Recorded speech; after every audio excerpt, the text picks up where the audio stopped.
vocês? Bom, durante esse período nós vamos ter aulas virtuais, mas fiquem tranquilos porque eu tenho certeza que se você prestar atenção, fazer as anotações necessárias, a chance de que você vá bem na matéria, que você compreenda a matéria é muito grande. Claro que é um estudo e para isso precisa de concentração. Então prepare o seu ambiente de estudo, procure não ter muitas pessoas por perto, porque celular deixa longe, porque tudo isso diminui a chance de você conseguir atentar para os assuntos, certo? Bom, primeiramente eu quero dizer que eu estou gravando no meu quarto, porque é o lugar mais claro, melhor da casa para gravar. No entanto, ele tem o seu lado ruim, que é o barulho. A minha casa tem o meu quarto ele dá pra rua. Então às vezes passaram carros, motos, mas eu acredito que isso não vai atrapalhar você de conseguir me ouvir e prestar atenção, certo? Bom, o tema da aula de hoje é cultura. E nós já trabalhamos cultura desde o início do ano letivo, nas aulas presenciais, a gente já vem falando sobre cultura. Hoje nós vamos encerrar esse conhecimento, hoje nós vamos fechar ele com chave de ouro, tratando de dois temas, subtemas, melhor dizendo, principais. E é uma aula muito gostosa, eu particularmente gosto muito dessa temática, e eu acredito que você também vai se deliciar com essa aula, combinado? Bom, a temática é cultura dominante e cultura dominada. Cultura dominante, o que passa na sua cabeça? O que você pensa quando você pensa em cultura dominante? Tenta pensar um pouquinho. E também gostaria que você aproveitasse esse momento para refletir sobre cultura dominada. O que será que é para você? Gostaria agora que você pause essa aula e vá no Google. Procura no Google para mim imagens, digita lá no Google cultura dominante e procura imagens. Depois apaga e escreve cultura dominante e procura imagens. Só faça isso e depois você volta aqui na aula pra gente continuar conversando. Combinado? Eu vou aguardar. Bom, acreditando que você já fez essa pesquisa, eu gostaria que você me falasse, é claro que eu não vou te ouvir, mas que você tentasse me contar o que você aprendeu com isso. Que as imagens te remeteram a entender o que vem a ser cultura dominante e cultura dominada? É provável que ficou um pouco mais próximo ou um pouco mais claro do que é realmente a cultura dominante e dominada. Então agora a gente vai aprofundar no conhecimento e entender de verdade o que vem a ser isso, certo? Bom, cada sistema cultural tem uma lógica interna própria. Calma, preciso falar uma coisa antes de continuar a aula. Gente, é provável que vocês não consigam enxergar o slide daí da tela do computador ou do celular, onde vocês estiverem assistindo o vídeo. Não tem problema, esse slide vai ser enviado para vocês pelo Drive, pelo meu Bernoulli. Então assim, por favor, imprimam ou acompanhem essa aula com slides em mãos para ficar mais fácil, combinado? Voltando. Cada sistema cultural possui uma lógica interna própria. O que é isso, pessoal? Cada grupo formado de cultura, ele possui uma lógica interna própria.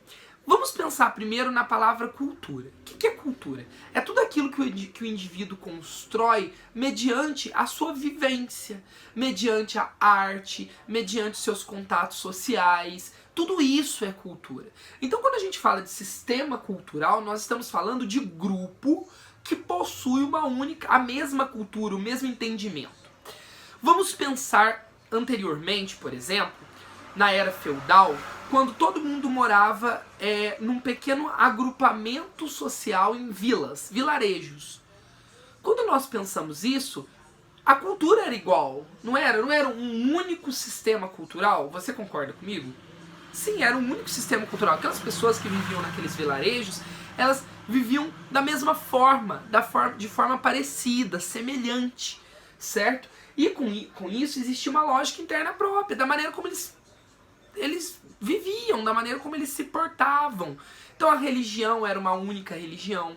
A forma como eles produziam e vendiam era uma única forma. Então existia uma lógica, existia uma regra. Nós, desse grupo, desse agrupamento, vivemos dessa forma, certo? Um exemplo que é legal falar, não sei se vocês já assistiram, é provável que não, existe uma série chamada Orphan Black.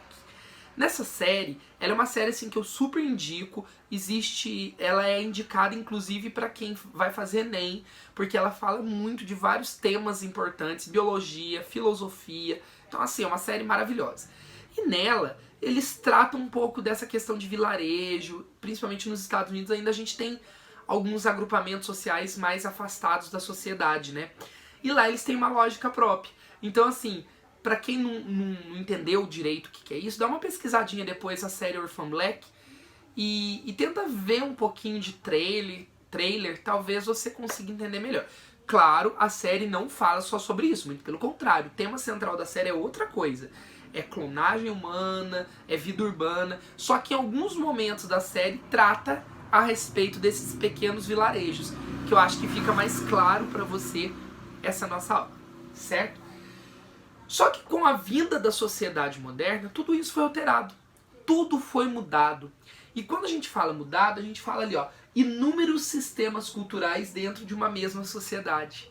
Olha que interessante. Então agora a gente não tem mais um único sistema cultural como era na época dos vilarejos. Hoje esses sistemas culturais, eles são divididos numa grande sociedade. Vamos entender melhor pensando da seguinte forma. Pensa em São Paulo. São Paulo é gigante, certo? Em São Paulo nós temos apenas uma religião? Claro que não. Nós temos apenas uma forma de produção? Não, nós temos várias. Então pensem como que os sistemas culturais acabaram sendo dentro da sociedade moderna se dividindo. Então em uma única sociedade nós temos vários sistemas culturais. Em cima disso são criadas inclusive as tribos, como por exemplo a tribo de góticos, a tribo de punks, a tribo de funkeiros, dentre outras tribos. Por que são criadas essas tribos? Mediante o sistema cultural no qual as pessoas estão inseridas. Olha que interessante. A gente começa então a entender melhor a sociedade quando a gente estuda sobre isso. Eu trouxe para vocês no slide várias imagens de várias religiões, inúmeras religiões. E eu gostaria muito que você olhasse cada uma delas e tentasse identificar depois aí na sua casa. Por quê? Para que a gente perceba então que até não somente em São Paulo, mas aqui em Itajubá, que é uma cidade de interior de Minas Gerais, né, nós temos a presença dessas religiões, se não todas, a grande maioria. Então percebam como que existem sistemas culturais na sociedade moderna, até mesmo no interior, certo? Porque se nós formos olhar para o passado, uma cidade de interior como é Itajubá era para ainda viver de uma forma única, que seria um único sistema cultural, mas não. Já temos uma abrangência até no lado do interior, certo? Com isso a gente caminha. Primeiro entendimento, uma cultura dominante não é superior às outras. Então o assunto principal da nossa aula de hoje é cultura dominante e dominada. Se é isso, a gente entendeu já que existia, na verdade, um sistema cultural e que com a sociedade moderna ele se tornou vários sistemas culturais dentro de uma única sociedade. Legal. Agora a gente caminha para o entendimento do que vem a ser sociedade, cultura dominante e cultura dominada. Com isso, então, a gente precisa entender que não existe isso, ó, uma cultura dominante não é superior à outra. Nós não estamos dizendo, quando nós entendemos o que é dominante, que ela é muito maior e muito melhor, ou qualquer coisa do tipo do que é dominada. Nada disso. A gente cria esse termo dominante para ficar melhor mais fácil ao nosso entendimento, certo? Então vamos lá, ó. Cultura dominante. Forças sociais que sustentam uma determinada prática cultural se encontram em condições de impor seus modelos culturais a outras culturas.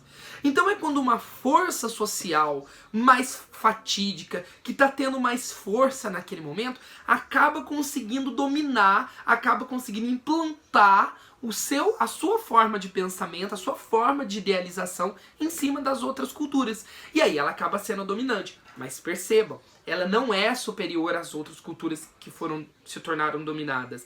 Ela apenas conseguiu colocar a sua força de poderio em cima das outras culturas. Eu tenho um exemplo muito importante aqui, mas antes eu vou tentar fazer uma analogia para vocês entenderem. Pensem da seguinte forma. Eu, como professor, tenho a minha metodologia, certo? Vamos imaginar eu, como professor, como uma cultura. Meu jeito de dar aula. Os outros professores do colégio têm cada um a sua metodologia. Tudo bem até aqui? Legal. Então, existem várias culturas dentro do colégio, que é uma sociedade, certo? Só que pensem que a minha metodologia foi tão legal, eu criei uma maneira de videoaula tão legal, que tá todo mundo aprendendo, tá muito didática. E aí, essa minha maneira de dar aula vai sendo disseminada. Vocês vão falando entre vocês, nossa, a aula do Luan tá sendo muito clara, eu tô entendendo. E isso vai percorrendo aí a sociedade, que é o colégio. Aí, acaba que os outros professores entendem que devem dar uma aula como a minha. Porque eles entendem, então, que a minha aula foi a melhor entendida por vocês.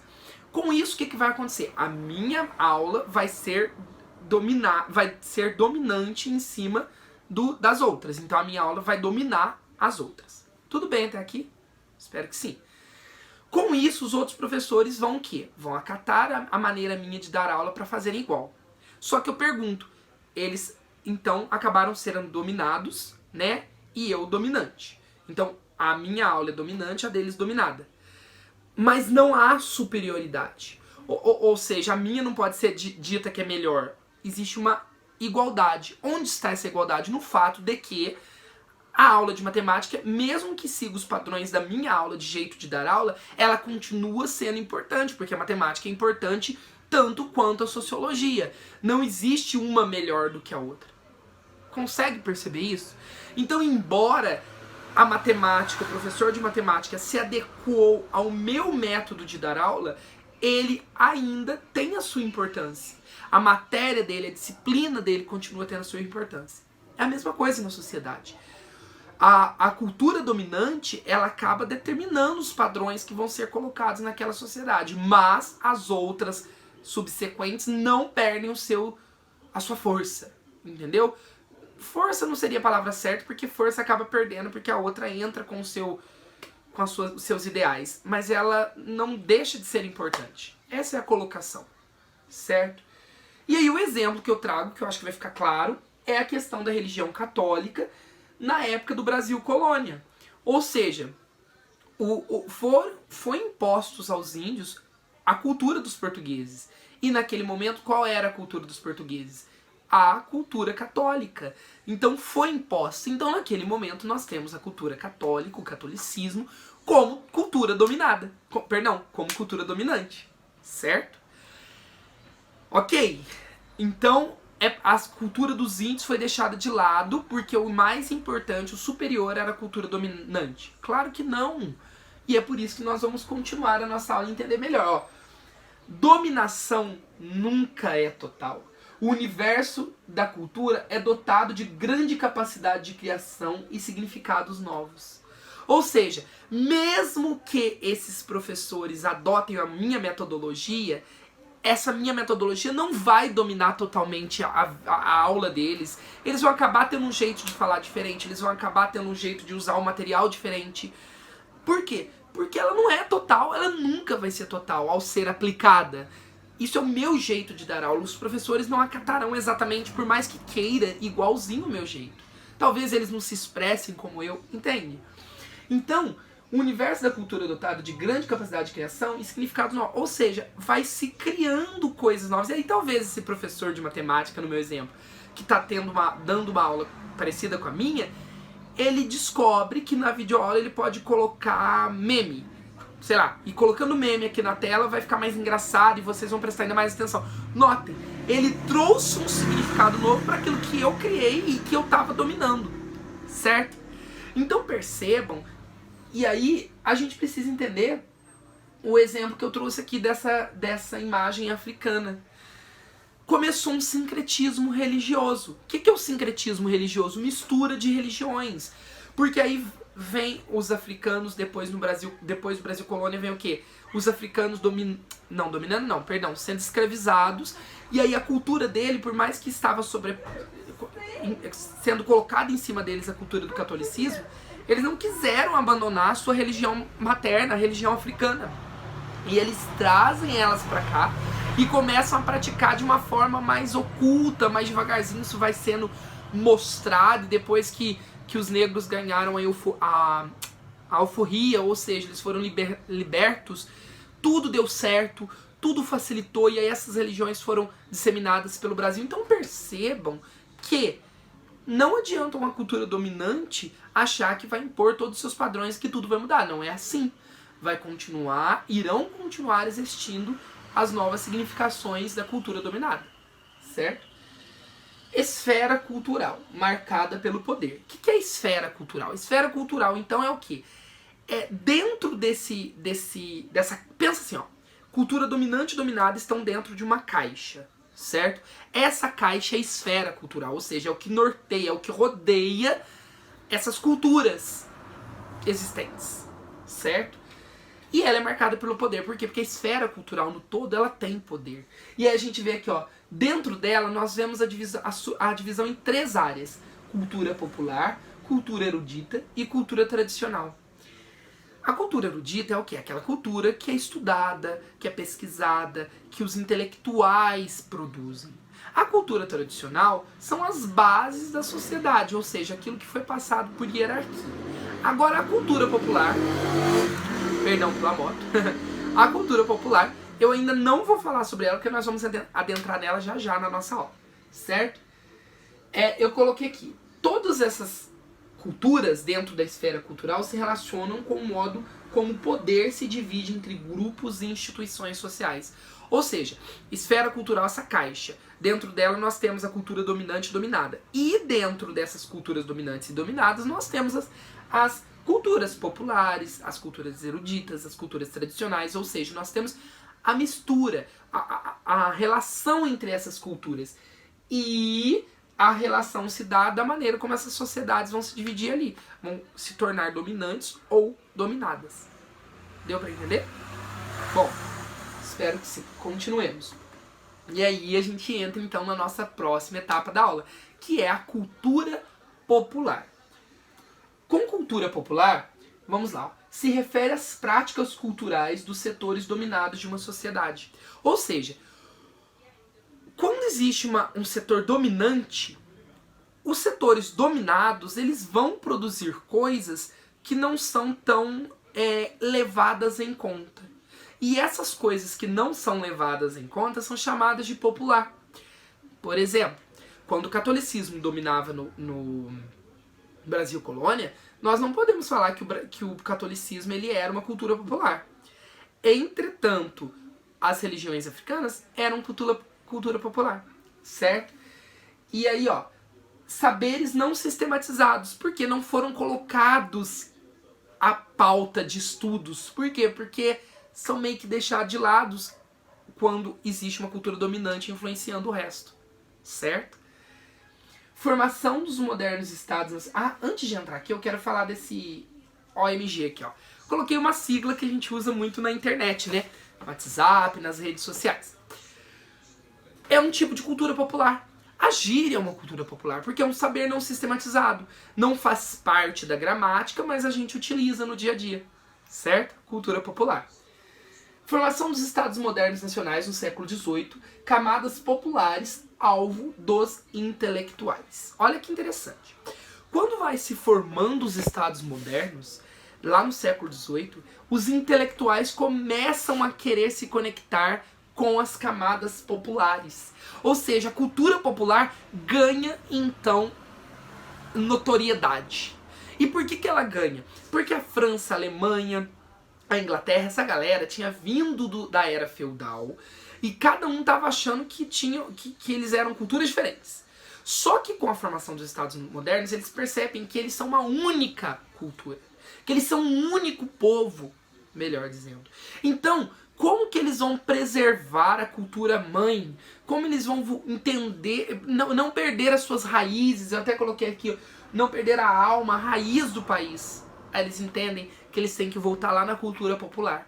Olha que legal, aquilo que é deixado de lado por muito tempo, aquilo que é jogado de escanteio, agora toma conta da tela, toma conta do momento. E eles entendem, os intelectuais entendem que a cultura popular é importante. A cultura popular é importante uma vez que ela vai nortear as raízes daquele país. Ela vai conseguir determinar. E hoje nós temos exemplo disso, por exemplo, hoje as religiões africanas são aceitas na nossa sociedade brasileira, por exemplo. Faz parte da nossa caminhada até aqui, certo? E aí, com isso, então, nós temos ali samba no governo Vargas. O samba é uma cultura popular. Em um determinado momento, ela começa a ser notória, ela começa a ganhar notoriedade. Sobre isso eu não vou falar muito. Eu não vou falar muito porque a tarefa vai remeter vocês a falarem sobre isso. Qual a influência do samba no Brasil durante a Era Vargas. Bom, a aula foi isso. Eu espero que vocês tenham aprendido. Eu espero que vocês tenham gostado. Que tenha sido de fácil entendimento. Volto a frisar que estou aqui. Não deixem de fazer a tarefa que segue no PDF arquivado junto com os slides. Por favor, vale nota, é importante ser feita, ok? Eu vou ficando por aqui. Um abraço a todos vocês e muito obrigado.